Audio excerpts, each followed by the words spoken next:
오늘 저녁 그래도 마지막 밤이 오기는 옵니다. 제가 요즘은 부흥회를 가도 새벽, 오전, 저녁 하는 데가 많지 않아서 저는 원래는 주일 저녁부터 시작해서 월요일 새벽, 오전, 저녁, 화요일 새벽, 오전, 저녁, 수요일 새벽, 오전, 저녁 이렇게 10번 말씀 전하는 줄 알고 긴장을 했다가 여기 오기 한 이틀 전에 월요일 저녁부터라는 걸 알고 얼마나 마음이 가벼워졌는지. 오늘 마지막 날 하나님께서 명절 끝날에 주시는 은혜를 이 밤에도 부어주실 줄 믿습니다. 그래서 오늘 저녁은 회복의 은혜다라고 하는 제목으로 하나님께서 베드로라고 하는 한 사람을 얼마나 회복시키시는지를 보고 오늘 이 밤에도 여러분 마음에 혹시나 회복이 필요한 부분이 있다면 회복되어지는 역사가 있기를 축원합니다.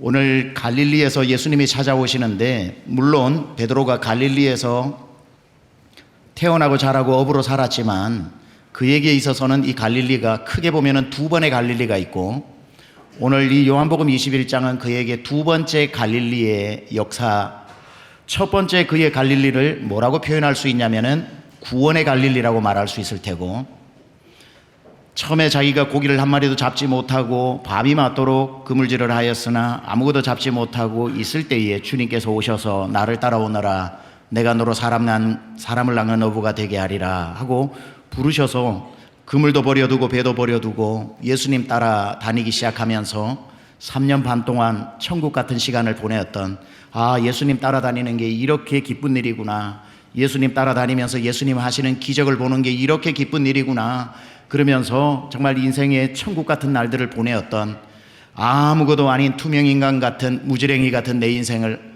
우리 예수님 어떻게 알고 그 해변가까지 우연히 지나가다가 발견한 것도 아니고 나 한 사람을 위해서 오셔서 나를 불러주셨나, 그날만 생각해도 가슴이 터질 것 같이 고맙고 감사하고, 이게 첫 번째 갈릴리에 대한 베드로의 구원의 감격입니다. 여러분도 다 예수님 처음 만났을 때 이런 기분 가지고 계시죠?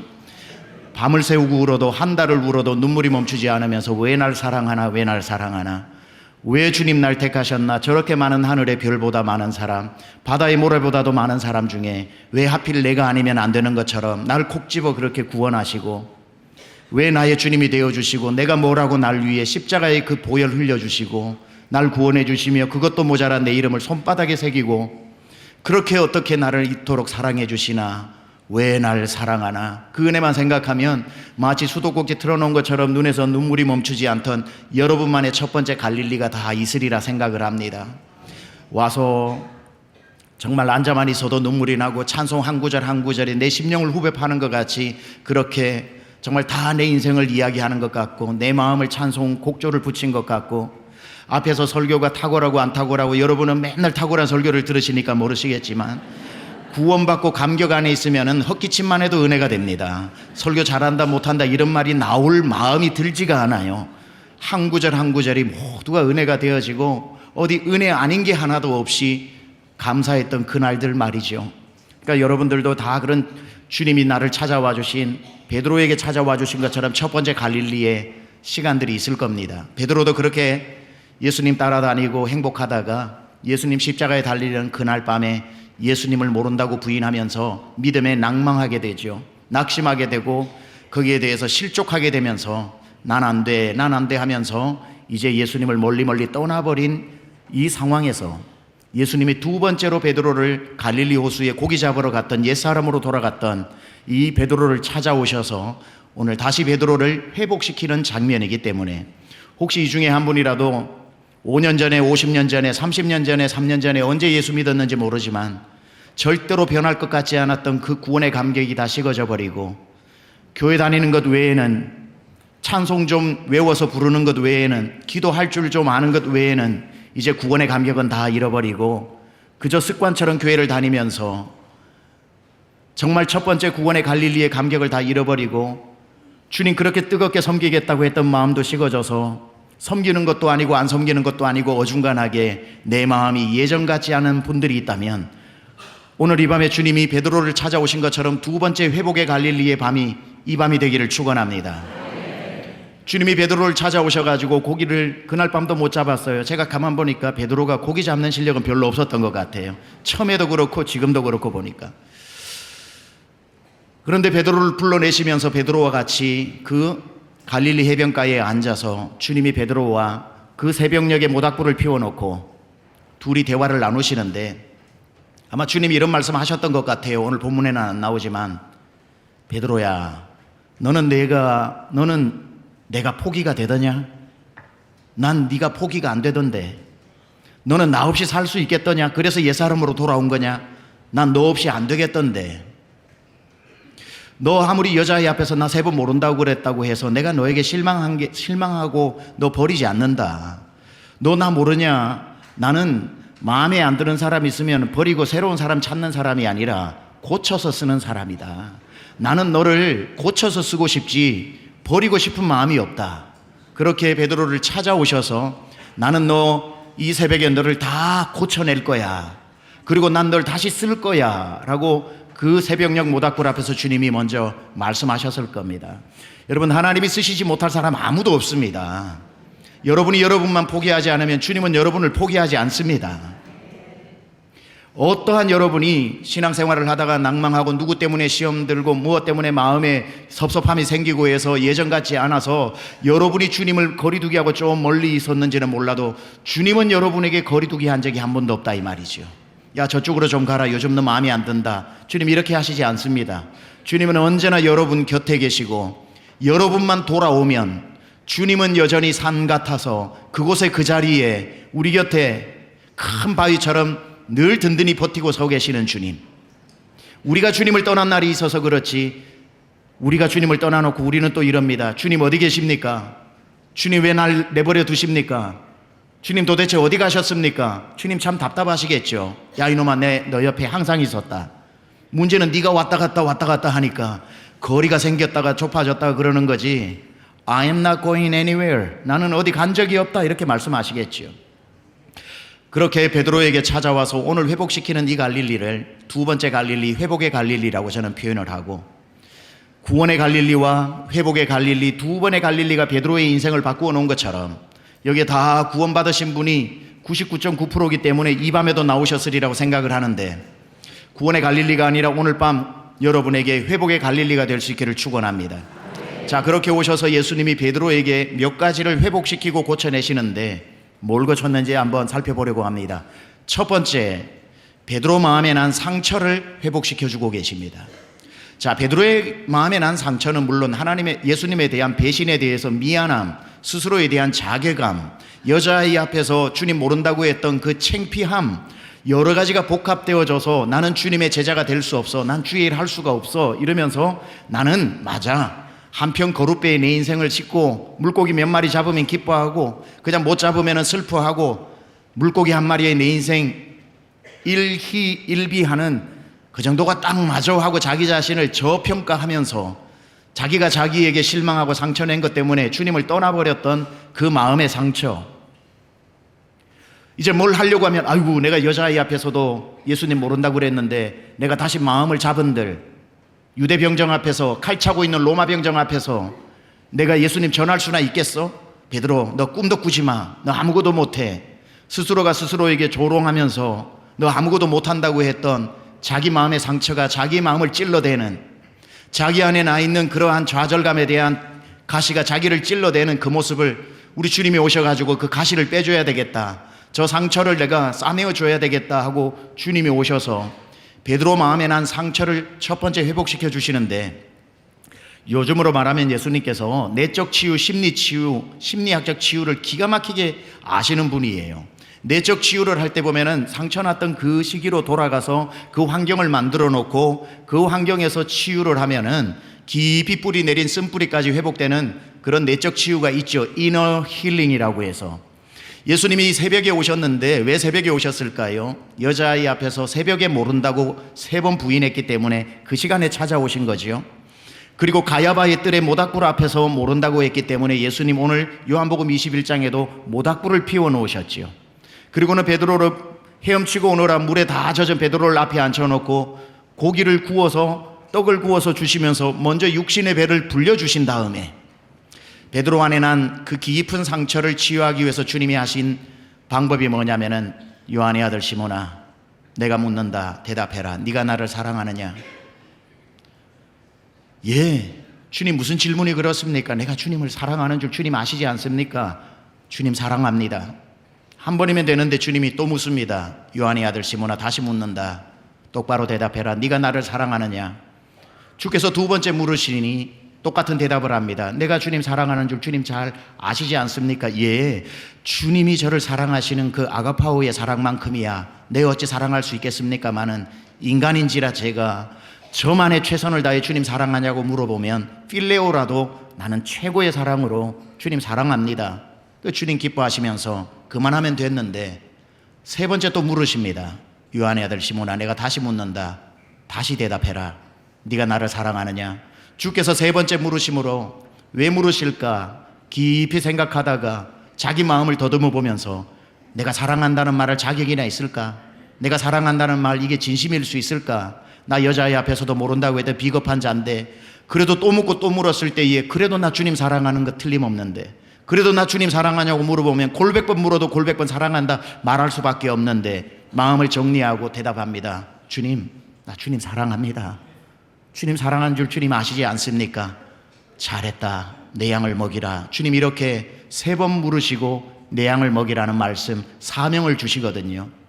왜 한 번만 물으면 되는데 세 번 물으셨을까? 예수님이 지금 베드로의 상처를 나는 그를 모른다, 나는 그를 모른다, 나는 그를 모른다 세 번이나 부인했던 것을 억지로라도 네가 날 사랑하느냐, 네가 날 사랑하느냐, 네가 날 사랑하느냐 해서 사랑합니다, 사랑합니다, 사랑한다고요 라고 고백하게 해서 그 상처를 꿰매듯이 한 땀 한 땀 한 땀 꿰매어주고 계시는 거예요. 모른다는 말을 사랑합니다라는 말로 바꾸어 주신 다음에 그럼 됐다, 다시 시작하자, 내 양을 먹여라 라고 사명을 주시는 이 회복의 갈릴리, 상처를 치유해 주시는 이 갈릴리.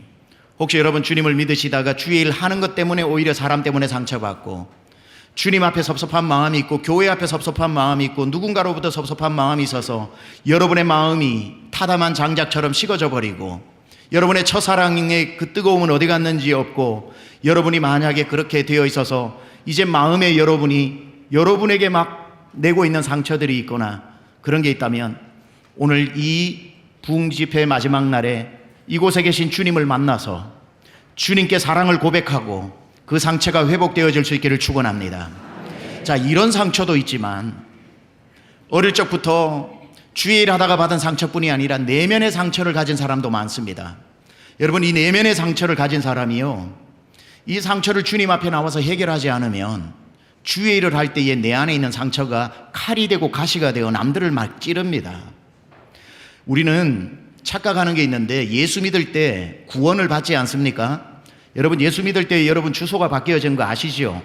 예수님 믿을 때에 여러분 원래 우리는 태어나서 지옥 가야 되는데 예수님 믿고 천국으로 갈 게 아니라 옮기웠느니라 그랬거든요. 사망에서 생명으로 옮기웠느니라. 여러분 주소가 바뀌었기 때문에 여러분 돌아가시고 천국 찾아가려면 주소를 제대로 아셔야 됩니다.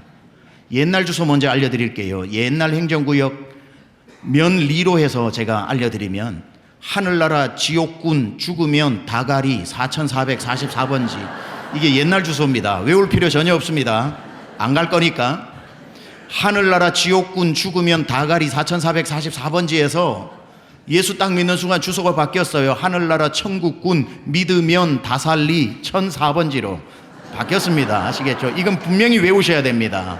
하늘나라 천국군 믿으면 다살리 1004번지 해서 여러분 주소 가지고 이제 가셔야죠. 그렇게 천국을 가야 됩니다. 그러니까 우리가 예수 믿는 날 주소가 바뀌고 죄인에서 의인이 되고 하나님의 자녀가 되는 권세를 받았지만 그렇다고 해서 그날 여러분이 어릴 적부터 가지고 있었던 수많은 상처가 그날 다 회복된 게 아니라 우리의 신분이 바뀐 것이지, 그때부터 우리가 성화의 과정을 걸어가면서 우리 내면에 있는 상처는 계속해서 주님 앞에 무릎 꿇고 주님 앞에 기도하면서 내 안에 가지고 있었던 어릴 적 부모님으로부터 받았던 상처, 친구들로부터 받았던 어떤 소외감, 선생님으로부터 받았던 모욕감의 한마디, 지나가는 사람이 툭 던진 그런 것들이 어릴 적에는 잘 몰랐는데 내 안에 계속해서 상처로 남아서 열등감을 만들고 예수님을 믿고 천국 가는 주의 자녀는 됐지만 뭔 주의 일을 하려고 하면은 조금만 하면 누구 한마디 던지면은 내 안에 괴물이 툭 튀어나와가지고 분노가 일어나고 화가 일어나가지고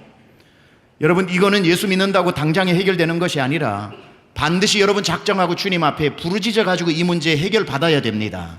오늘 베드로가 구원을 못 받아 가지고 상처가 있었던 게 아니잖아요. 구원의 갈릴리를 경험했음에도 불구하고 자기가 자기에게 남아있는 이 상처를 주님 오셔가지고 해결해 주신 것처럼 내 안에 있는 이 가시가 회복되지 않으면은 주의를 할 때도 자기도 힘들고 남도 힘듭니다. 가시를 가득 품고 주님을 뜨겁게 사랑해서 섬기고 오죽 섬겼으면은 자기 인생을 들여 목회자가 됐겠습니까? 그러나 여러분도 경험하셨을 테고 저도 많은 목회자를 만나다 보니까 목사까지 되었음에도 불구하고 여기 안에 가시를 그냥 품고 있어서 목회를 하던 중에 누군가가 버튼 하나를 누르면은 갑자기 괴물 같은 설교를 하면서 폭력적이게 되고 사람에게 상처를 줘서 그 많던 성도 1년 지나고 5년 지나면은 다 교회 떠나버리고 빈둥지처럼 혼자 울면서 설교하는 목회자 꽤 많습니다. 자기가 더 괴로워요. 주님, 나는 어찌 된 사람입니까? 이 괴물이 왜 또 튀어나옵니까? 괴로운 거예요. 얼마나 주님 앞에 충성했으면 교회 안에 집사님이 되고 권사님이 되고 장로님이 되겠습니까? 주님 얼마나 뜨겁게 섬겼으면 자기 일상을 뒤로 하고 주일 먼저 해야 장로님도 되고 권사님도 되고 그런 직분을 귀한 직분 받는 거 아닙니까? 그렇다고 해서 상처가 없는 게 아니에요. 어떤 분은 굉장한 상처들을 가지고 있어서 제가 영락교회 와서 3일 지나면서 순서 맡으신 분이나 이렇게 뵈니까 정말 하나님이 쓰시는 교회는 일꾼부터 자세부터 장로님들의 수준부터 섬김부터 다르다는 것 때문에 감동을 참 많이 받았는데, 일반적으로 대한민국의 모든 교회에 다 모든 장로님들이 예수 믿고 장로 직분 받을 때 상처도 사라지는 게 아니에요. 여기 안에 그냥 들어있다 보니까 경건으로 충성으로 섬김으로 섬기지만 어떨 때는 그분이 내면의 상처가 있어서 유난히 율법적이 된다든지 아니면 지나가는 청년들에게 유난히 야단을 많이 친다든지 이런 식으로 해서 그게 상처가 밖으로 나와서 진짜 젊은 사람들이 장로님하고 뛰어와가지고 팔짱 끼고 해도 얼마나 행복한 일입니까마는 저 멀리만 나타나도 옆으로 다 도망가 버리게 되는, 왜냐하면 저분에게는 가시가 있거든요. 언제 그 가시와 내 안에 있는 몬스터 괴물이 나올지 모른다 이거예요. 어느 권사님이 여전도회 회장을 맡아가지고 얼마나 충성스러워서 하나님 앞에 기도하면서 1년 동안 우리 여전도회 면 여전도회 제가 정말 하나님 기뻐하신 사업 많이 해가지고 헌금도 많이 드리고 김치도 많이 담궈가지고 뭐 이렇게 열심히 해가지고 우리 여전도회 회원이 지금 보니까 250명인데 제가 연말에는 500명으로 만들겠습니다. 하나님 앞에 나와서 작정 1년 동안 헌금도 드리면서 열심히 했는데 3개월 지나니까 250명이 50명밖에 안 되고 1년 지나고 보니까 자기하고 임원들 몇 명만 남아 있어가지고 무슨 일입니까? 열심히 안 해서 그런가요? 열심히 해서 그런 겁니다.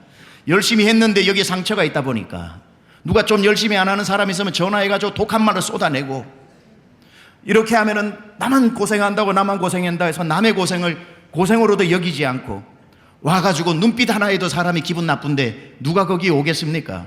자기는 몰라요. 그게 열심인 줄 알아요. 상처인 줄을 몰라요. 아이를 너무너무 사랑해가지고 교회에 와가지고 교사 훈련을 받고 교회에서 뭐 은사가 있으시냐고, 저는 애들 보면은 그렇게 가슴이 뛰어요. 저는 교사하고 싶어요. 주일학교 훈련시켜서 맡겨주니까 20명 우리 반을 맡았는데 너무너무 열심히 해서 공과 공부 월요일 날 다 준비 끝내놓고 화요일부터 신방 전화해가지고 토요일 날은 간식 사가지고 주일 날 와가지고 20명 아이들 앉혀놓고 자 하나님 말씀 보자 가르치는데 생각만 해도 가슴이 뛰고 너무 감사하고 너무 좋아요. 그런데 만약에 이 선생님이 어릴 적부터 자기 안에 외모 컴플렉스가 있어서 누군가가 외모 지적을 하면 괴물이 돼버리는 사람이 있어요. 그래서 아이가 밑에서 이렇게 선생님 계속 올려다보고 선생님은 가르치는데 밑에서 보니까 우리 여선생님 열심히 가르치는데 밑에 콧구멍이 너무 컸다 이거예요. 애가 뭘 합니까? 그렇죠? 선생님 콧구멍 커요 이렇게 얘기를 하면 선생님이 잘 못 들어요. 뭐라고? 그러니까 선생님 코가 크다고요. 뭐라고? 뭐 다시 말해볼래? 선생님 코가 크다. 다시 말해봐. 다시 말해. 그 다음 주에는 20명이 아니라 1명도 안 남죠. 애가 집에 가가지고 얘기합니다. 나 교회 안 갈래, 교회 안 갈래. 왜? 선생님 무서워. 그럼 엄마는 이해를 못 합니다. 그 선생님이 우리 교회 최고 선생님이라고 다 알고 있기 때문에. 야, 무슨 얘기하는 거야? 그 선생님이 우리 주일학교의 최고 선생님이야. 하면 애가 뭐라 그래? 엄마는 몰라, 엄마는 몰라 이래. 선교사로 가고 선교사님 오죽했으면 다른 나라에 가서 평생 삽니까? 그래도 상처가 회복이 안 되니까 그 현지인들에게 상처를 오히려 주는 선교사님도 많고, 그 많던 사람들 갑자기 괴물이 나와가지고 그 사람들을 힘들게 해서 다 떠나가 버리고 빈둥지에서 파송받은 교회 때문에 돌아오지도 못하고 거기 있지도 못해서 피눈물 나는 선교사님도 많고요. 열심히 한다고 되는 게 아니라 내 안의 상처가 해결되어져야 합니다. 지금 목사님인데 옛날에 시인과 촌장으로 활동을 했던 하덕규 목사님이 있습니다. 하덕규 목사님이 시인과 촌장, 그분은 아예 노래도 다 복음성가로 옛날부터 그렇게 지었는데 가시나무 새라고 하는 노래가 있습니다. 그렇죠? 딱 그런 마음을 가진 성도가 많이 있는 거예요. 가시나무 새의 가사가 이렇습니다. 내 속엔 내가 너무도 많아 당신의 쉴 곳 없네. 내 속엔 내가 너무도 많아서 당신의 쉴 곳 없네. 내 속에 가시 때문에 누가 못 오는 거예요. 뒤쪽에 가사가 이렇습니다. 바람만 불면 지쳐 날아온 새들도 가시에 찔려 날아가고. 어느 날 나는 빈둥지로 가시나무인데 아무도 날 찾는 사람 없었는데 새 한 마리가 아무것도 모르고 포로로 날아들어오니 이제 나도 내 친구 생겼다. 이제 나도 같이 기도 제목 나눌 사람 생겼다. 이제 나도 섬길 양이 생겼다. 너무너무 좋아해가지고 고요히 내 그 품에 깃들기를 생각을 했는데, 내가 가시나무라서 어느 날 내 마음에 시험의 바람이 한번 불면 그 가시가 그 새의 가슴을 푹 하고 찌르면 푸르르 하고 날아가 버리면 또 빈둥지가 되어서 바람만 불면 지쳐 날아온 새들도 가시에 찔려 날아가고. 이게 복음성가 가시나무 새예요. 목회자도 그것 때문에 스스로에게 하나님 앞에 죄송해서 피눈물 흘리는 사람 많고, 장로님, 권사님, 집사님, 구역장, 교사, 주를 섬기면서도 나는 어찌 된 사람인가, 오 간교한 나의 마음이여, 오 추악한 나의 마음이여 하면서 주님 앞에 울면서 자기 자신에게 이제는 자기가 자기를 포기해버리고 뭘 하라 그러면 또 괴물이 나올까 봐 겁나서 남은 인생 주를 위해 살아야 되는데 주를 위해 살고 싶은 자신감도 없고, 나 여자애 앞에서도 주님 모른다고 했는데 내가 어떻게 로마 병정 앞에서 주님 전하겠습니까?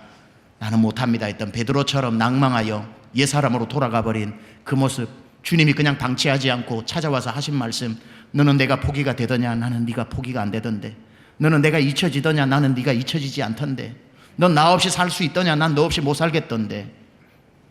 너 나한테 실망 줬다고 내가 너 버릴 것 같냐? 너 내가 무슨 전문인지 모르냐? 나는 버리는 전문가가 아니라 고쳐 쓰는 전문가다. 나 너 회복해서 너 로마까지 보내서 쓸 거야. 주님이 베드로를 그렇게 찾아오신 거지요. 여러분, 오늘 밤에 무슨 가시가 다 나름대로 여러분만의 가시가 있을 테고, 여러분만의 정말 여러분도 아프게 하고 남도 힘들게 하는 그게 있다면 더 이상 품고 살아가지 마시고 주님 앞에 내어놓고 반드시 해결받기를 축원합니다. 제가 옛날에 한국에 왔을 때죠. 그러니까 6년 가까이 전에 미국에서는 한국에 부임을 하고 난 뒤에 제주도에서 목회자 세미나가 있었습니다. 부부 세미나가. 그러니까 20몇 년 만에 제주도를 간 거죠, 제가. 그 서귀포시에서 좀 굉장히 타이트한 목회자 부부 세미나가 하고 있었던 중이었는데 수요일인가쯤에 오전에 자유시간을 주더라고요. 그래서 저와 저희 아내가 이제 차를 하나 렌트해가지고 그 주변을 한번 운전해보자고 이렇게 가는데, 쭉 서귀포에서 효돈이라고 하는 지역으로 쭉 가다 보니까 그게 감귤밭이 굉장히 제주도는 다 감귤밭이 많지만 거기 되게 많더라고요. 근데 대부분 배너로 이렇게 써놨습니다. 감귤 체험 농장 이렇게 돼 있더라고요. 근데 저는 직진형이기 때문에 그런 게 안 보이고 가던 길 잘 가는 스타일인데, 저희 집 사람은 이제 뭘 시도해보는 걸 좋아해요. 우리 귤 한번 따봐요 그러더라고요. 옛날 같았으면은 좀 안 듣는 스타일이거든요. 직진하는 스타일인데 저도 모르게 이 운전대가 돌아가고 있더라고요. 이제 가정의 평화를 위해 가지고. 그래가지고 이제 그 귤밭으로 들어가고 있는데 운전해서 이제 부부가 들어오는 걸 보고 그 주인 되시는 분이 밀짚 모자를 쓰고 장화를 쓰고 밖에서 2개를 들고 이렇게 탁 걸어 나오면서 저희 귤밭에 오신 걸 환영합니다 그러시더라고요. 그러고는 저보고 밖에서 하나를 주고 저희 아내 보고 하나를 주고는 따라오라고 자기는 막대기 하나 들고 앞으로 쭉 가는데 쭉 가더니만 나무 두 그루 나무 사이에 딱 서서 저희 둘을 앞에 세워놓고 이제 감귤을 따르면 오리엔테이션을 해야 됩니다. 저는 서울에서 교수로 40년 있다가 은퇴하고 저희 부모님 물려준 이 귤밭에 내려와서 귤농사하면서 이 감귤 체험 농장을 하는데 서울에 있는 이화여대, 숙명여대 무슨 대학교도 다 왔다 갔다 하고 그 학교를 다 읊더라고요. 보니까 무슨 학교가 다 왔다가 체험 농장하고 갔다고. 그러니까 나 우습게 보지 말라 이 말씀인 거겠죠. 그래서 이제 그렇게 쭉 하시면서 막대기를 가지고 그분 오른쪽에 있는 나무를 툭툭 치면서 이거 무슨 나무입니까? 이렇게 딱 물어보시는데 저는 시골 출신이니까 나무를 좀 잘 알아요. 딱 보니까 귤이 아니라 조그마한 구슬 같은 탱자나무더라고요. 탱자나무 가시가 손가락만하게 나 있는 어릴 적 저희 동네 뭐 울타리라든지 뭐 밭에 울타리 전부 탱자나무였는데 그거 모르겠습니까? 무슨 나무냐고 딱 모르지 이 눈으로 이거 무슨 나무입니까 하길래 제가 탱자나무요 하니까 탱자나무입니다. 맞죠? 탱자나무 아시는구만. 탱자나무.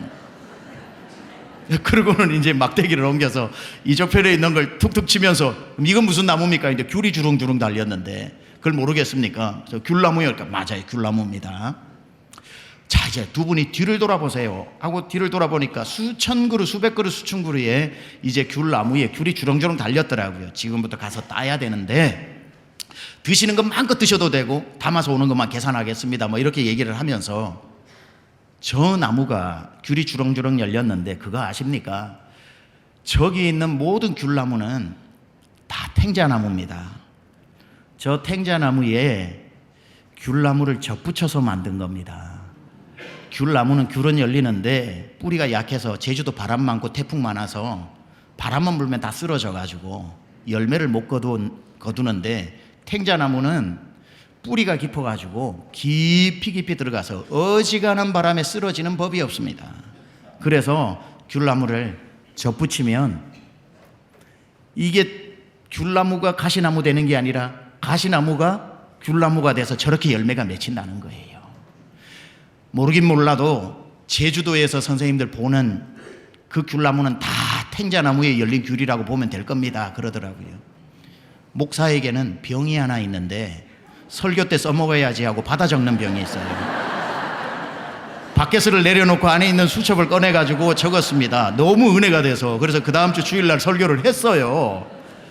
여러분, 우리가 가시나무 같은 인생 아닙니까? 돌감남나무와 같은, 무슨 열매 하나 제대로 맺지도 못하고 그냥 가시도 진짜 탱자나무 같이 남을 찌르는 그런 가시들 수북이 담은 고슴도치 같은 우리의 인생에 참 감람나무 되시고 참 포도나무 되시고 참 귤나무 대신 예수님이 우리에게 접붙여 주시니까 예수님이 가시나무가 되는 게 아니라 가시나무 같은 내가 귤나무가 되어서 성령의 9가지 열매를 주렁주렁 맺게 되는 그 은혜가 우리에게 있는 것 아닙니까? 제가 가시나무 같은 내가 참감람나무 대신 예수님에게 접붙여 내게도 성령의 9가지 열매가 맺혔구나. 이걸 딱 써가지고 주일날 설교를 했습니다. 자, 여러분, 가시를 방치하지 마시고요. 어떤 가시가 여러분을 찌르고 남을 찌르고, 가시를 방치하면 남을 죽이는 칼이 되고요. 가시가 회복되면요, 남을 살리는 사명이 됩니다. 아파 본 사람 아픈 사람 마음 알고 그 마음에 상처 있는 사람 상처 보듬을 줄 알거든요. 그냥 놔두지 말고요. 우리의 참감람나무가 무엇입니까? 십자가 아닙니까? 십자가 나무 아닙니까? 여러분 힘들고 어렵고 또 여러분 안에서 괴물이 나와서 집에서 소리쳐서 가족이 쑥대밭이 되고 부부간에 전쟁이 일어나고 아이들이 다 나가 쓰러질 정도로 여러분이 왁 하고 한번 터져나온 괴물과 같은 소리에 제일 괴로운 건 아이들도 아니고 당사자 아닙니까? 어떻게 해야 됩니까? 예배당에 뛰어나와서 엎드려서 밤새도록 울면서 십자가 밑에서, 주님, 제가 오늘도 십자가 앞에 가까이 나아갑니다. 주님, 십자가에 나를 접붙여서 하나님 다시 예수의 보혈이 내 안에 흘러서 하나님 가시나무가 다 보혈에 녹아져 내리게 하여 주시고, 가시나무 같은 내 인생의 탱자나무가 아니라 성령의 9가지 열매, 사랑과 희락과 화평과 온유와 절제와 자비와 충성의 열매들이 맺히게 해달라고. 내가 매일 십자가 앞에 더 가까이 가오니. 십자가에 가까이 갈수록 가시는 없어지는 겁니다. 여러분이 바쁘다고, 여러분이 시험 들었다고, 여러분이 경황이 없다고 그럴 상황이 아니라고 십자가와 자꾸 멀어지면 가시는 커질 겁니다. 언제나 십자가 앞에 나와 가시가 돋아날 틈이 없도록 예수 앞으로, 주님 앞으로 나와 평생의 가시가 여러분을 괴롭히지도 남도 괴롭히지도 않는 은혜가 있기를 축원합니다. 이게 첫 번째 찾아오셔서 베드로의 상처를 회복시켜 주셨고, 두 번째 무엇을 회복시켜 주셨는가 보니까 베드로의 이름을 회복시켜 주셨습니다. 보통 베드로라고 계속 불러야 되는데 오늘 예수님 오셔가지고 오늘 15절에 보면은 그들이 조밥 먹은 후에 예수께서 시몬 베드로에게 이르시되, 이 시몬 베드로는 요한이 썼으니까 시몬 베드로라고 썼지만 예수님이 뭐라 그러냐면, 요한의 아들 시몬아, 네가 이 사람들보다 나를 더 사랑하느냐, 이렇게 물으셨죠. 지금 시몬아 하고 부르고 계셔요. 베드로야 라고 얼마 전까지 부르셨거든요. 근데 오늘 이 회복의 갈릴리에 찾아오셔서는 무엇을 회복하고 계시냐면 베드로의 첫 이름을 회복하고 계십니다. 왜 베드로라고 안 부르시고 시몬이라고 부르냐면 다시 시작하자, 이 뜻이에요. 첫 갈릴리에서, 구원의 갈릴리 때 예수님이 오셔서 내가 너로 사람을 낚는 어부가 되게 하리라 라고 해서 따라갈 때 그때 베드로의 이름이 뭐였죠? 시몬이었습니다. 그의 아버지가 붙여준 이름 시몬. 시몬으로 만났어요. 그런데 시몬으로 만났는데 주님이 다시 돌아오셔서 이 갈릴리에서, 회복의 갈릴리에서 다시 그 옛적 이름을 부르고 계시는 이유는 무슨 일이 있었던지 간에, 무슨 사정이 있었던지 간에 우리 다시 시작하자, 시몬에서부터 시작하자, 이렇게 말씀하고 계십니다. 여러분, 마태, 마가, 누가, 요한복음에 보면 베드로의 이름 변천사가 나와요. 참 재미있습니다. 이거 알고 보면 처음 예수님 만날 때에 그의 이름은 시몬이었습니다. 그래서 예수님 따라다닐 때 그의 이름은 항상 시몬이었고 사람들은 그를 시몬이라고 불렀고, 사람들이 너 이름 뭐냐 그러면 나는 시몬이다 그래요. 시몬 맞는 거죠. 그런데 꽤 이른 순간에 예수님께서 그의 이름을 베드로라고 붙여주셔요. 반석, 뭘 별로 한 것도 없는데, 제대로 공로를 세운 것도 없는데 예수님이 베드로라고 이름을 붙여주니까 너무 무거워요. 너무 부담이 돼요. 그래서 아버지가 주신 이름도 불러야 되겠고 우리 스승님이 주신 이름도 불러야 돼서 이름이 시몬 베드로가 됩니다. 시몬 베드로가 되는데, 대신 그때까지만 하더라도 베드로라는 것이 감당하기 힘든, 아직 겸손했으니까 스승님이 붙여준 거니까 안 붙일 수는 없지만 내가 무슨 베드로라고 생각을 하고 정체성은, 무게중심은 시몬에 있었어요. 그래서 누가 당신 이름 뭐냐고 물어보면 항상 이렇게 대답했습니다. 제 이름은 시몬 베드로입니다, 이랬어요. 예? 이름이 뭐라고요? 시몬 베드로입니다, 이래요. 그러면 이러겠죠. 아유, 뒷자가 안 들리는데 뒷이름이 뭐라고요? 그러면 아이고, 뒷이름은 알 필요도 없어요. 뭘 그걸 알려고 그래요? 시몬만 기억하세요. I'm just Simon. My name is Simon. 그냥 시몬만 기억하세요. 그렇게 행복하게 주를 따라다니는데, 아이고, 물리를 걸었네. 오병에 떡을 나눠주다 보니까 막 떡이 막 생기니까 이거 뭐지? 변화산도 한번 올라갔다 와서 예수님 하나님 되는 것도 봤네. 가만히 이렇게 생각하다 보니까 내가 베드로 맞을 수도 있겠다, 이 생각이 드는 거예요. 그러다 보니까 베드로가 점점 좋아지고 시몬이라는 이름이 점점 싫어지는 거예요. 야, 저놈 저거 옛날에 시몬 아니야? 저거 고기 잡던 놈인데 저거 출세했네. 내 과거를 기억하는 사람이 있는 거, 내 옛 이름을 아무 서스럼 없이 불러대는 그게, 내가 요즘 옛날 내가 아닌데 왜 자꾸 시몬을 아는 게 싫어져요. 그러다 보니까 부모님 주신 이름이라서 뗄 수는 없지만 액센트가 바뀌어요. 당신 이름 뭐요? 그러면 이제는 이렇게 됩니다. 내 이름은 시몬 베드로입니다. 이래요. 예? 시몬 베드로입니다. 이래요. 아니, 앞에 말을 못 들었는데 죄송해요. 뭘 앞에 거를 알려고 그래. 뒤에 것만 알면 되지. 앞에 것까지 알아서 뭐 하게요. 뒤에 것만 기억하세요. 베드로. 그래서 시몬 베드로, 시몬 베드로 이렇게 가다가 나중에는 시몬이 날아가 버려요. 베드로가 되는 거예요. 베드로. 나는 베드로다. I am Peter 이렇게 되는 거예요. 영국에서는 피터, 미국에서는 피터 이렇게 해가지고 I am 베드로, I am 베드로, 나는 베드로야 할 때 뭐라고 얘기한 줄 아세요? 예수님 잡히시기 전날 밤입니다. 묻지도 않았는데 이럽니다. 예수님, 그거 아세요? 뭐? 여기 사람 많죠? 많네. 이 사람들 다 예수님 버려도 나 안 버립니다. 기억해 주세요. 나 베드로거든요. 그리고 6시간 만에 모른다고 그래 버렸습니다. 교만하면 넘어지게 돼 있거든요. 베드로라고 하는 이름이 거룩하고 너무 존귀한 이름이고 주님이 붙여준 소중한 이름이기는 하지만 자기가 베드로라고 생각해 버릴 때는 그건 위험한 거예요. 그리고 난 뒤에 오늘 요한복음 21장 사복음서의 마지막 장 21장에 예수님이 오셔서 그를 부르실 때 베드로라고 안 부르시고 시몬아 하고 부르시는 거예요. 다시 낮은 마음으로, 다시 처음 마음으로, 처음 날 만날 때 그 이름 가지고 시작하자. 그의 이름의 변천사 시몬 베드로, 시몬 베드로, 베드로 시몬. 사복음서에서 베드로의 이름은 시몬에서 시몬으로 끝이 납니다. 여러분, 영락교회가 여러분 처음 예수 믿는 교회라고 가정하고 말씀드릴게요. 여러분, 우리 교회 영락교회 처음 오실 때, 제가 우리 교회라 해서 죄송합니다. 사흘 동안 있다 보니까 우리 교회 같은 마음이 들어가지고 영락 병락 비슷하니까 그냥 이해해 주시기 바랍니다.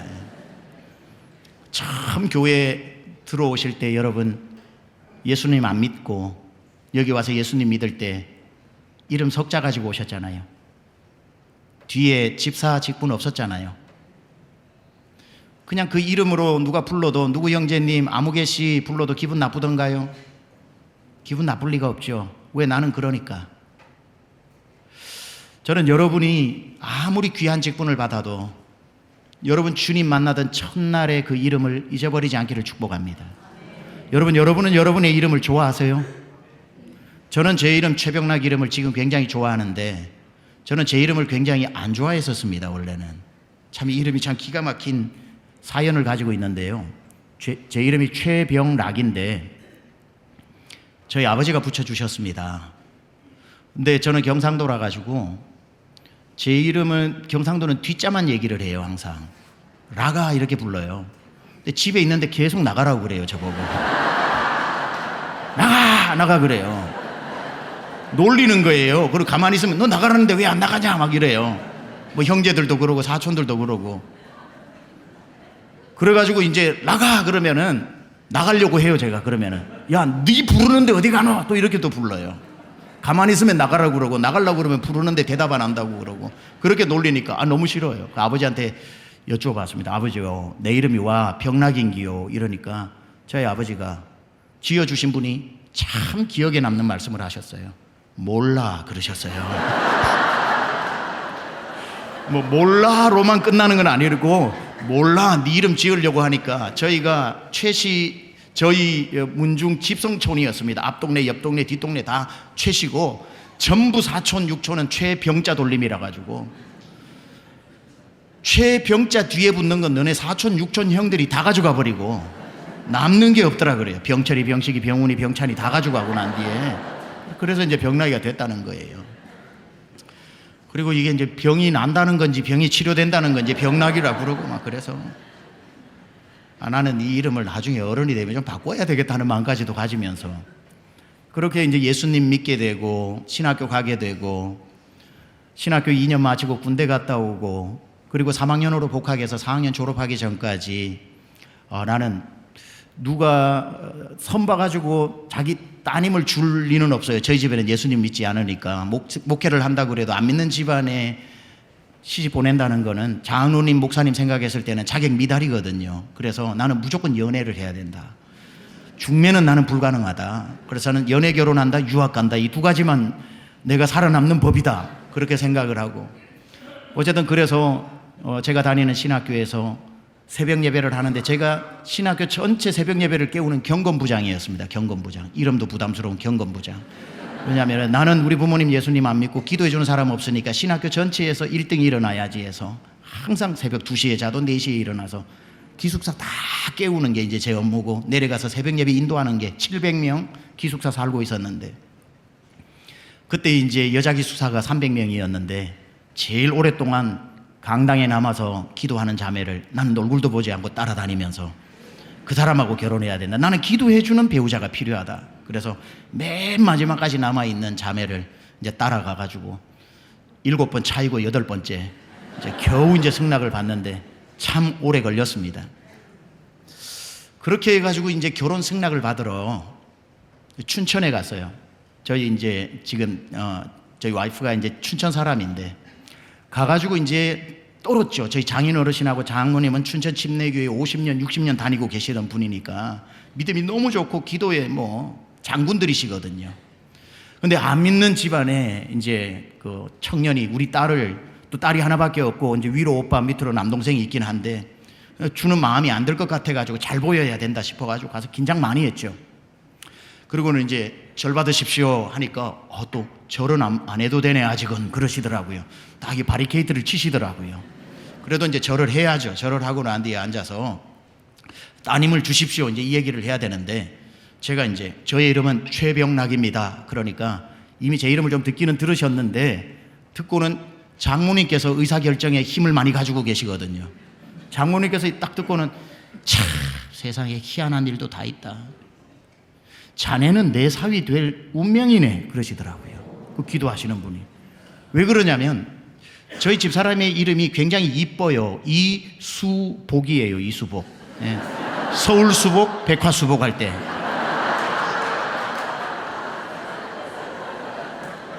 이수복인데 남동생 이름이 이수병, 위에 있는 오빠 이름이 이수락, 뒷자를 붙여서 사위라고 오는 게 병락, 이렇게 오는 거예요.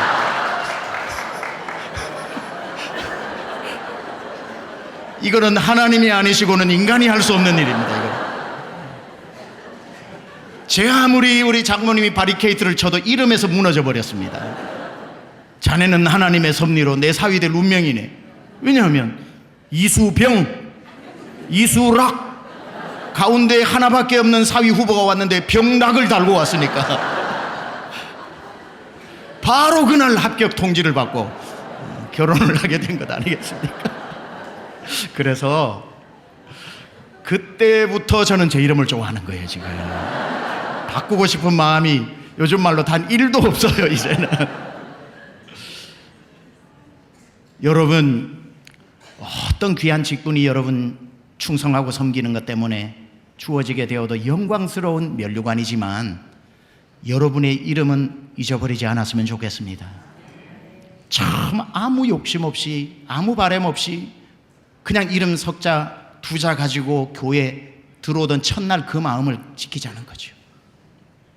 누가 뭐라고 이야기해도 내 이름 뒤에 직분 이름 안 붙여도 내 이름이 장로님이라는 이름이 실수로 누가 빠지고 이름 석자만 불러도 기분 나쁘지 않을 만큼의 우리의 마음의 자세를, 권사, 내가 어떻게 권사가 됐는데 어떻게 내 뒤에 권사라고 안 부르고 누구 자매님이라고 부르다니, 집에 가서 밤새도록 기분 나빠하지 마시고, 그래 내 이름 아무개지, 내 이름 아무개인데 뭐 주님 앞에 이름 석자 가지고 설 텐데 주님 오늘 나 찾아오시면 내 이름만 그냥 불러주실 텐데,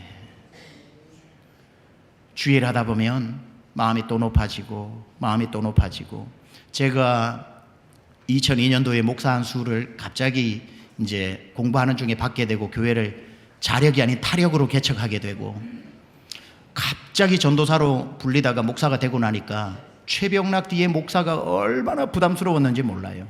일단은 제가 어색해요. 그래서 누가 저를 보고 목사님하고 부르면 당연히 내 뒤에 목사님이 있겠지 싶어서 가버려요. 그 정도로 어색합니다. 그런데 또 언어의 헤빗, 언어의 습관이 있잖아요. 전도사님이라고 불러왔던 분들이 하루아침에 목사님이라는 말이 안 나오죠. 그러니까 저보고 최전도사님 했다가 오 죄송해요 안수 받았는데 하고 이것 때문에 그러면은 제가 기분 나쁠까요 안 나쁠까요? 하나도 안 나쁘죠. 아이고 전도사면 어떻고 목사면 어떻습니까? 편한 대로 나오는 대로 부르세요. 전혀 괜찮습니다. 솔직한 마음이 그랬어요. 그리고 또 성도님들 중에는 간혹 목사 됐다고 교만할까 봐 1년 동안 전도사라고 불러주는 분도 계셔요. 일부러 전도사임을 잊어버리지 마라 이런 마음으로 그냥. 기분 안 나빠요. 왜냐하면 저도 제가 목사라는 게 어색한데 성도들이 얼마나 어색하겠어요. 2년 3년 되면서 최병락 목사 연관 검색어로 계속 따라붙다 보니까 한 5년 지나고 하니까 이제는 익숙하더라고요. 그러다 보니까 이제는 여러 목사님들이 같이 있는 중에도 저기에서 누군가가 목사님 하면 난 줄 알고 고개가 돌아가더라고요. 그만큼 이름만큼 익숙해집니다. 한 10년 지나다 보니까 성도가 한 2,000명 이상 늘어나고 하니까 이제는 제가 살던 달라스에 한인들이 이제 한 12만, 13만 명 정도가 살아요. 전체 인구는 한 1,000만 명이 사는 대도시고요. 21년째를 살고 목회를 한 17년 하는데 그때가 한 4, 5년째 목회를 하고 있던 중에 본의 아니게 제가 달라스에 한인들 사이에 유지가 된 겁니다. 동네 유지가. 제가 모르는 사람은 있어도 저를 모르는 사람이 없는 거예요. 왜냐하면 교회 중심인 이민사회에 제일 큰 교회 담임 목사니까. 어디에 식사를 가면 한국 식당에 가면 예약을 안 하고 갔는데도 항상 목사님 편하게 식사하시라고 방을 내줍니다. 그럼 식사를 해요. 그렇게 제 얼굴을 아무도 못 봤을 텐데 나오면은 누가 식사값을 내고 갔다고 그래요. 마트가 있어요. H마트라고 큰 한인마트가 있는데 거기에 들어가서 물품 한 20분이면 다 사서 나오는데 무슨 연예인도 아닌데 2시간씩 걸려요. 카트 가지고 가다 보면 저기서 목사님 안녕하세요 인사를 하면 몇 마디 나누다가 또 이쪽으로 돌리면 안녕하세요 해가지고 또 카트를 또 이야기하다 보면 그 나중에는 저희 집 사람만 들어가서 사오라 그러고 저는 차에서 있는 무슨 연예인도 아니고 말이죠. 이제는 뭐 다 제가 목사인 줄 알게 되죠. 근데 어느 날 이제 저희 와이프하고 저하고 저희 아내랑 둘이 장을 보러 H마트에 들어갔습니다. 여느 때처럼 안녕하세요 인사를 하고 뭐 우리 성도님이면 뭐 몇 부 예배 나오세요 이렇게도 물어보고 또 뭐 타교인들이면 안부도 전하고 이렇게 하는데 저 앞에서 젊은 부부가 카트를 몰고 쭉 오더라고요. 저는 인사받을 준비를 했어요. 또 인사하면은 내가 또 이제 또 인사도 좀 해야지 하고 마음의 준비를 하고 있는데 놀랍게도 그냥 지나가더라고요. 그래서 제가 저희 아내한테 툭 하고 나온 말이 뭐냐면 저 사람들은 나 모르나? 여러분 그게 무슨 병이냐면 죽을 병인 겁니다. 하나님한테 맞아 죽을 병이에요. 무명한 자인데 몰라야 정상인데 내가 뭐라고 알아야 됩니까? 왜 알아야 됩니까? 모르는 게 정상 아닙니까? I am nobody인데 왜 자꾸 somebody라고 착각하는지 모르겠습니다. 그 말을 하고 저녁에 생각하니까 내가 죽을 병이 걸렸구나 생각이 드는 거예요. 시몬이었는데 베드로가 익숙해진 그 모양인 거죠. 다음날 새벽에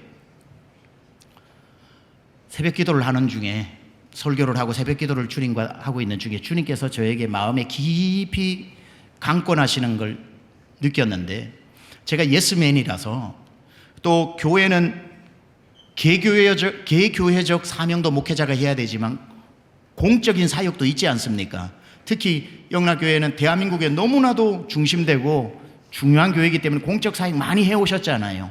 그리고 담임 목사님은 교회 내와 공적 사역을 동시에 다 하셔야 되는 것이 교회가 맡은 책임이에요. 저도 그 마음을 가지고 미주에서는 저희 교회가 이제 제일 큰 교회 중에 하나가 되다 보니까 요청을 많이 받아가지고 어디 이사장을 해달라, 장애인 미랄 이사장을 해달라, 아니 어디 겸임교수를 해달라, 해외 선교부 이사장을 해달라, 다 보니까 좋은 일이에요. 주님의 일을 하는. 알겠습니다, 알겠습니다, 알겠습니다 해가지고 돕는다고 했는데 보니까 한 7, 8개의 장자리를 맡고 있더라고요. 주님이 아침에 그걸 말씀하셨어요. 네 이름 뒤에 세미안교회 최병락 목사 외에 붙은 게 너무 많다. 다 내려놔라. 다 내려놓고 평생 살아라는 게 아니에요. 다음에 또 필요하면 또 섬기다가 한 번씩 정리해야 되는 거죠. 오늘 오셔서 여러분이 시몬으로 정리하고 나가는 것처럼. 그러다 보니까 제 마음에 막 갈등이 있는 거예요. 이번 12월이면 그때가 한 3월 정도 됐나 그래요. 12월까지 임기면 자연스럽게 마무리되는데 그 단체 제가 빠지면 힘들어질 텐데요. 우리 주님을 못 이기잖아요. 주님과 막 마음의 그 대화를 나누다가 알겠습니다 하고 순종하고 와서 목양실에서 7군데에 모두 이메일을 보냈습니다. 제가 여차여차해서 섬겨야 하나 이만저만해서 주님 주신 마음으로 이렇게 해서 끝까지 임기를 못 마치게 되고 내려놓게 되어 너무나도 죄송합니다 하고는 장문의 이메일을 한 7통을 보내니까 오전 시간이 다 갔더라고요. 점심을 먹고 난 뒤에 한두 군데 신방을 하고 목양실로 들어왔습니다. 딱 들어와서 오후 3시쯤 되니까 보냈던 이메일이 답장이 오는데 띵띵띵띵 하고 거의 10분 한 2, 30분 간격으로 오기 시작을 합니다. 저는 안 열어봐도 알아요. 목사님 이러시면 안 됩니다. 맡은 책임을 다 해주시고 끝까지 임기까지만 해주십시오 이럴 줄 알고 열어봤는데 놀랍게도 7개 전부 다 알겠습니다 하고 왔어요.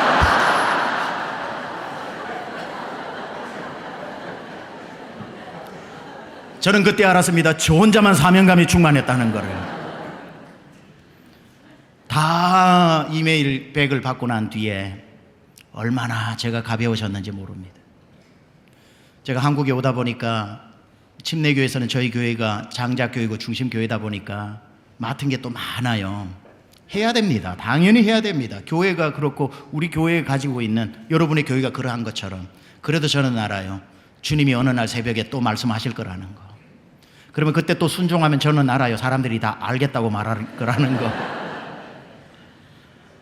여러분 우리가 시몬으로 날마다 돌아가야 합니다. 그래야 섭섭한 게 없고 내 직분에 맞는 대우를 못 받아도 화날 일이 없고 나 시몬인데 뭐 그냥 시몬인데 뭐. 여러분이 늘 마음이 섭섭해지거나 여러분 직분에 대한 것이 부당하다고 생각될 때 여러분 교회 첫날 문을 열고 들어오던 여러분의 모습을 한번 머릿속으로 떠올려 보면 그때 말씀 듣고 앉아서 펑펑 울던 그 첫사랑 첫마음, 아무 직분 뒤에 붙은 적 없이 이름 석자 가지고 왔던 그 시몬으로 돌아가면 서운할 것도 섭섭할 것도 없어요. 갈릴리에서의 회복은 베드로라고 생각했던 그 베드로에게 시몬에서 다시 시작하자고 시몬아 하고 불러주신 이 이름의 회복이 상처의 회복 다음 두 번째 이름의 회복이었다는 것. 세 번째 회복은 뭐냐면 바로 사랑의 회복입니다. 예수님이 시몬에게 말씀하시는 찾아오신 목적을 보니까 왜 찾아오셨냐면 양떼를 맡기기 위해 오셨어요. 양떼를 맡기기 위해서 목양하라고. 여러분들도 다 구역장이면 양이 있고 다 있지 않습니까? 그렇죠? 그런데 양떼를 내 양을 먹이라, 내 양을 치라, 내 양을 먹이라 3번이나 말씀하셨기 때문에. 근데 예수님이 이렇게 물으셔야 됩니다. 양떼를 맡기러 왔다면 상식적으로 문맥적으로 시몬아 내가 너에게 온 것은 저기 양들을 보이지 영혼들 보이지 저 영혼들을 너에게 맡기러 왔다. 그런데 네가 저 양들을 목양을 잘해서 먹여서 저 영혼들을 살찌우려면 너한테 물어봐야 할 게 있다. 뭔데요 주님? 너 양들을 목양하려면 물어볼 게 있다. 너 양들 사랑하냐? 예 주님 제가 양들 사랑합니다. 아이고 다행이다. 그럼 내 양을 먹이라. 이래야 문맥적으로 맞아요. 근데 예수님이 오셔가지고 내가 양들을 맡기러 왔다 너에게. 양들 보이지? 예 양들을 목양하기 위해서 내가 너한테 물어봐야 할 게 있다. 뭔데요 주님? 너 나 사랑하느냐? 예 내가 주님 사랑하고 말고요. 그럼 됐다 내 양을 먹이라 이래요. 무슨 말인지 이해가 되시나요? 주님은 양 사랑하냐고 묻는 게 아니라 나를 사랑하냐고 물으셨고, 나를 사랑한다고 고백하니 양을 먹이고 섬기라고 말씀하시는 거예요. 여러분, 여성교회, 남전도회, 구역장, 교사, 그것이 무엇이든지 간에 여러분에게 맡겨준 사명과 그 영혼이 있을 때 당연히 그 영혼을 사랑해야 되지만 그 영혼만 사랑했다가는 여러분 상처받습니다.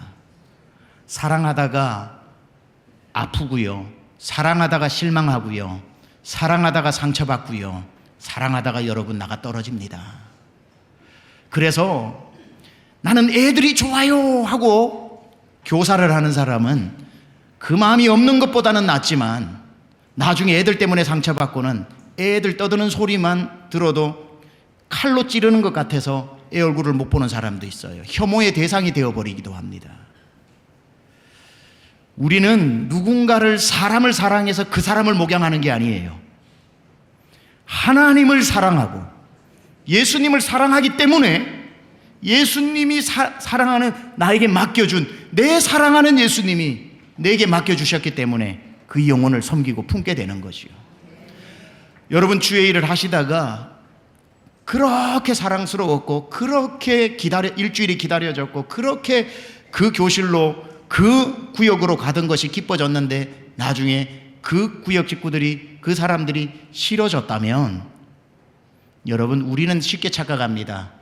그 사람들이 예전 같지 않고 바뀌었다고. 아니요. 여러분을 잘 아시잖아요. 사람 안 바뀌는 거. 그분들은 옛날에도 여러분 아프게 했고 지금도 여러분을 아프게 했는데, 차이는 뭐냐면 내가 주님을 뜨겁게 사랑했을 때는 그게 안 아프게 느껴졌고, 일한다고 주님하고 관계가 소원해지고 나니까, 하나님의 사랑이 식어버리고 나니까 똑같은 행동을 해도 아파 죽겠는 거예요. 안 바뀌었다니까요. 바뀐 건 납니다. 옛날에는 주님 사랑했을 때는 아픈 게 아픈 줄도 모르고 서운한 게 서운한 줄도 모르고 힘들어도 힘든 줄 몰랐는데, 왜 똑같은 일을 하는 지금은 왜 다 힘들고 다 아프고 다 섭섭할까? 그쪽 문제가 아니라 내가 하나님과의 사랑에 빨간불이 들어온 겁니다.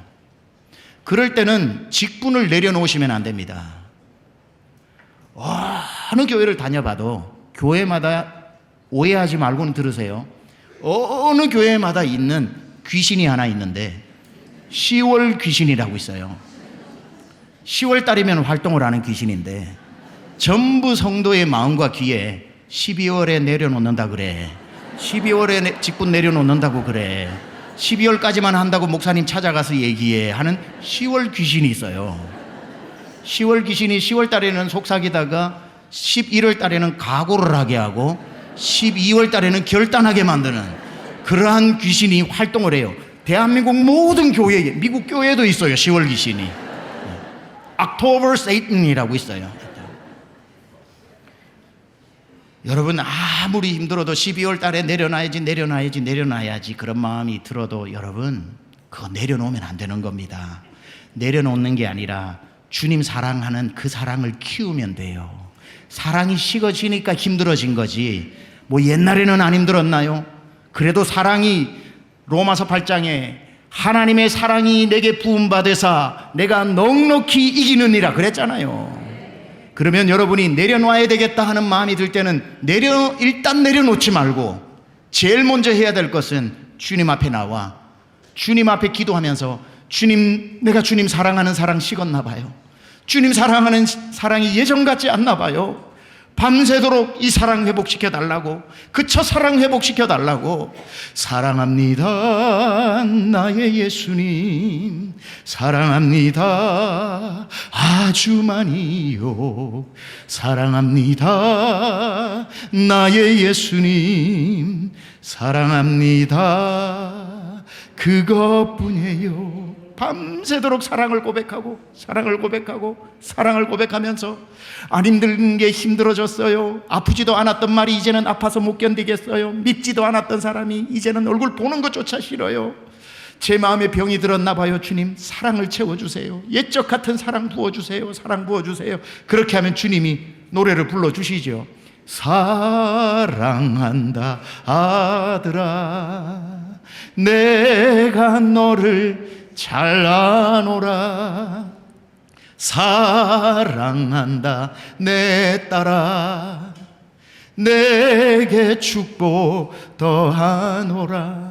주님 사랑한다 고백하고 주님 날 사랑한다는 말씀 듣다 보면 어느새 밝아온 아침에 다시 하고는 힘을 얻어서 다시 그 사명의 현장으로 가게 되는 겁니다. 주님 할게요 주님 사랑이 내게 부음받았는데 못할 게 뭐 있겠습니까 하고 콧물 눈물 한번 훔치고 다시 일할 수 있는 힘이 생긴다 이 말이죠. 주님이 그걸 묻는 거예요. 시몬아 너 양 사랑하다가는 양 네 말은 안 들으면 너 양한테 실망하고 양 때문에 상처받고 양 모습만 봐도 너 공황장애 올 거다. 그러니까 양 사랑하냐고 내가 안 물어봐. 너 나 사랑하냐? 주님 사랑합니다. 우리 주님은 배반하지 않는 사랑이기 때문에 실망시키는 사랑이 아니기 때문에 영원히 동일한 사랑이기 때문에 과분한 사랑이기 때문에 너 나 사랑하냐? 예, 그 마음이면 됐다. 내 양을 먹여라. 여러분 이 순서를 평생 기억하시면 여러분이 주신 사명을 쉽게 내려놓지 않게 되는 거예요. 상처를 회복시켜 주셨고 이름을 회복시켜 주셨고 사랑을 회복시켜 주셨고 그 다음 또 뭘 해주시냐면 사명을 회복시켜 주시는데 18절을 보면은 이렇게 말씀하고 있습니다. 우리 같이 한번 18절을 읽어볼까요? 18절 시작.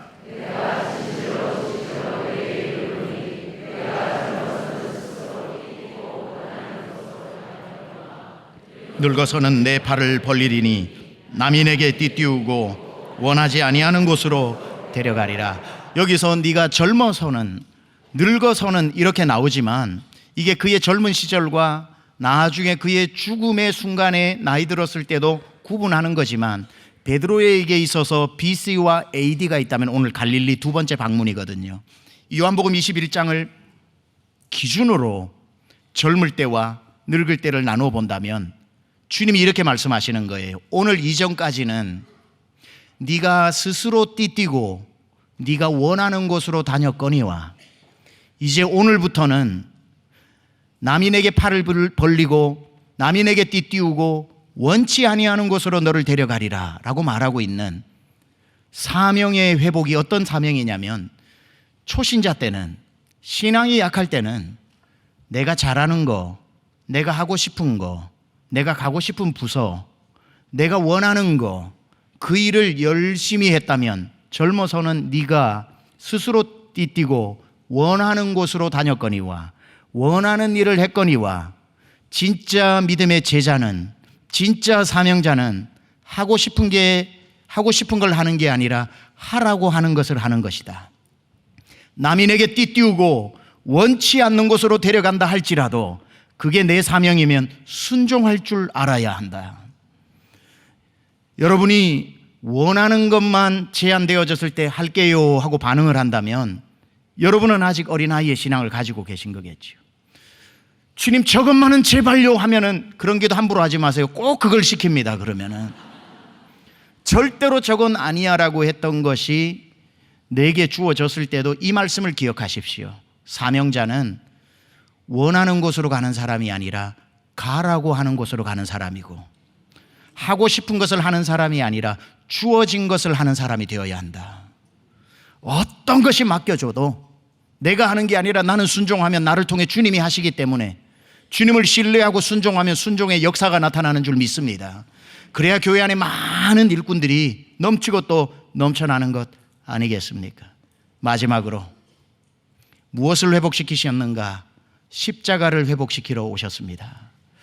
18절 뒤에 보면 19절에 이렇게 말씀하고 있습니다. 이 말씀을 하시면 베드로가 어떠한 죽음으로 하나님께 영광을 돌릴 것을 가리키심이로라. 이 말씀을 하시고 베드로에게 이르시되 나를 따르라 하시니라 이렇게 말씀하시면서 19절에 이 말씀을 하시면이라고 하는 이 말씀이 뭐냐면 바로 앞에 나왔던 늙어서는 내 팔을 벌리리니 남인에게 띠띠우고 원하지 않는 곳으로, 이게 그 당시에 관용어구입니다. 관용어구가 뭐냐면은 그 당시에 내 팔을 벌리리니 이 말은 십자가에 달린다는 뜻이에요. 그러니까 너는 나를 따라오다가 십자가에 달려 죽을 것이다. 네가 원치 않아도, 네가 꿈도 꾸지 않았던 일이라도 남이 내게 띠띠우고 족쇄를 채워 끌고 가면서 너의 팔을 벌리리라, 이렇게 말씀을 하셨을 때 베드로가 듣고는 충격을 받았겠죠. 아, 주님 다시 찾아오셔서 회복시키셔서 맡긴 사명이 만만한 게 아니구나. 이건 내 생명을 걸어야 하는 거구나. 주님 날 위해 십자가에 달리셨는데 십자가 달려야 한다면 나는 거꾸로라도 달려야지. 날 이렇게 찾아와 주셨는데, 날 이렇게 사랑해 주시는데, 날 이렇게 포기하지 않았는데 여기까지 와서 나에게 십자가를 지면 어때? 나 이제 다시는 모른다, 주님 모른다 하지 않고 내 생명 바쳐 십자가에 거꾸로 달려서라도 나 이 십자가 지고 가겠습니다. 예, 주님, 제가 이 십자가 기꺼이 지고 가겠습니까지 했어요. 달을 안 했어요. 달을. 가겠습니 했는데 갑자기 요한이 눈에 들어오는 거예요. 요한이 딱 들어왔는데 궁금해지는 거예요. 요한은 어떻게 죽나 그러면?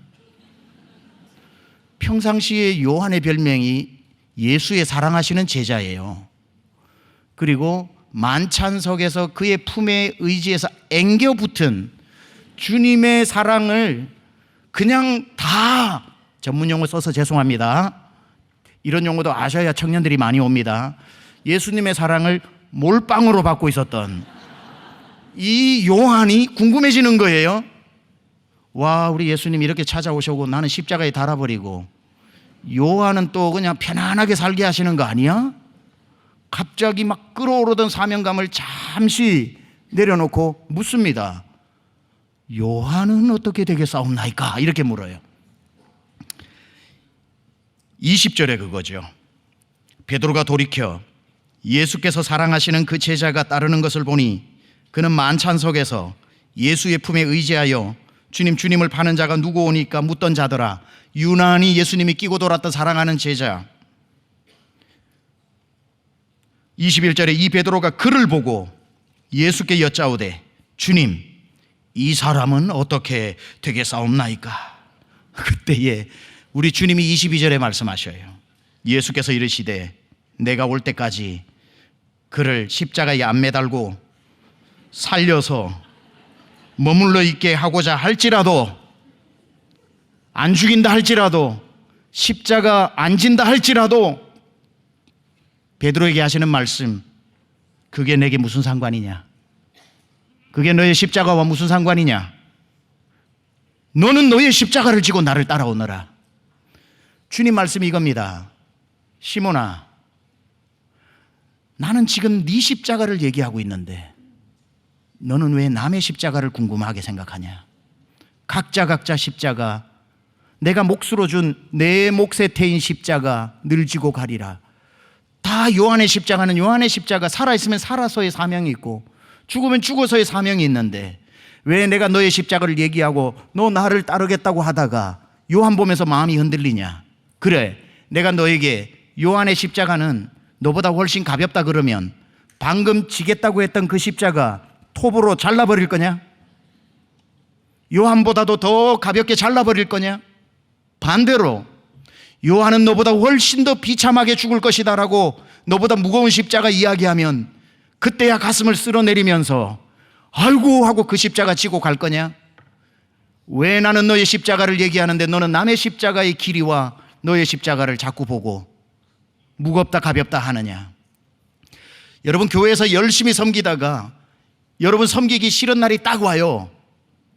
여러분보다 훨씬 가볍게 교회 섬기면서 박수는 2배로 받는 사람들. 나는 30년 우리 교회 다니는데 강단에서 내 이름 한번 목사님 말씀 안 해주셨는데 저 사람은 우리 교회 다닌 지 10년도 안 됐는데 벌써 목사님이 3번이나 잘한다고 이야기를 해줄 때 왜 그리 섭섭하던지 갑자기 내가 하곤 아유 나만 그냥 충성심 가지고 일하는 거지, 이제 내년부터는 안 한다고 해야 되겠다. 아니 왜 내 사명을 누구 때문에, 박수받는 누구 때문에, 사람인지라 그 마음 이해는 되지만 가벼우면 가벼운 만큼 면류관이 있는 거고 무거우면 무거운 만큼 면류관이 있을 텐데 왜 내가 지고 가는 면류관을 남 보고 시험에 빠져서 내 십자가 잘라버리냐 이 말이에요. 그럴 이유 하나도 없는 겁니다. 여러분 절대로 여러분 신앙생활 하실 때 옆에서 같이 신앙생활하는 누구 때문에 시험 들지 마세요. 그러면 나보다 훨씬 고생하는 사람이 있으면은 내 십자가를 기쁘게 아이고 내가 저거 안 맡은 게 어디야 이러고는 열심히 하실 게 아니라 오늘 주님 말씀하시죠. 무섭게 말씀하시죠. 요한을 안 죽이고 살려둔다고 한들 그게 너와 무슨 상관이냐? 그게 요한의 십자가가 너와 무슨 상관이냐? 너는 너의 십자가를 지고 나를 따르라. You take up your own cross and then follow me. 네 십자가를 지고 따라야지. 왜 남의 십자가를 보느냐? 여러분 사명의 십자가의 길이는 무게는 각자 다른 거예요. 이 말씀으로 마치겠습니다. 십자가 그렇게 무거워도 지기 싫어도 남 때문에 시험당해도 최후 승리를 얻기까지 주의 십자가 사랑하리. 빛난 면류관 받기까지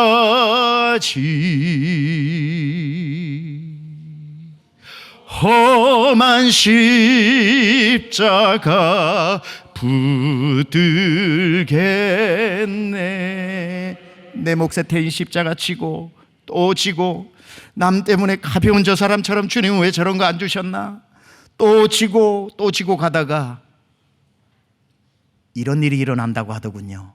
요단강 건너갈 때 그 십자가가 요단강 건너는 다리가 된답니다. 그때야 아이쿠야 톱으로 잘라버렸다가 큰일 날 뻔했구나. 톱으로 잘라버렸다가는 요단강 건너지도 못하겠구나. 안 자르고 지고 오길 잘했다 하고 십자가 다리로 요단강 건너 다시 그 십자가 등에 메고 천국 문 앞에 나와서 날 까치발 들고 기다리고 계시는 주님 앞에 섰을 때에 주님 최후 승리를 얻기까지 험한 십자가 버리고 싶을 때도 많았는데 주님 보고 싶어서 지고 왔습니다. 여기까지 왔네요 주님. 여기까지 왔네요 주님. 그렇게 주님 앞에 십자가를 내려놓을 때 이런 말이 있더군요. 십자가의 크기와 면류관의 크기가 비례한다고. 내 십자가의 크기와 면류관의 크기가 맞바꾸어져서 주님이 내 머리에 빛난 면류관 얻기까지 험한 십자가 끝까지 지고 가서 영락의 모든 교우들 이 믿음의 경주를 완주하여 십자가와 면류관 바꾸는 그 자리에 모두 서서 가장 영광스러운 빛난 면류관 받아 쓰시기를 우리 주 예수 그리스도 이름으로 축원합니다. 하나님 아버지 감사합니다. 지난 사흘간 시간 하나님께서 우리에게 필요한 말씀들을 하나님 함께 나누게 하시고 은혜 받게 하시니 감사합니다. 혹시나 부족하디 부족한 자의 입에서 실수가 나오거나 하나님 기뻐하시지 않는 말들이 나왔다면 성도의 기억에서 다 지워주시고 절대 잊어버려서는 안 되는 말씀이 있다면 신비에 새겨 잘 박힌 모처럼 기억나게 하여 주셔서 하나님 신앙생활하고 주를 섬기는데 하나님 아버지 귀하고 영광스럽게 한 명도 나고자 없이 다 쓰임받고 저마다 주신 십자가 열심히 잘 지고 가서 면류관과 바꾸는 그날까지 최후 승리를 얻는 모든 영락의 권속되게 하여 주옵소서. 감사드리며 예수님의 귀하신 이름으로 축원하며 기도하옵나이다. 아멘.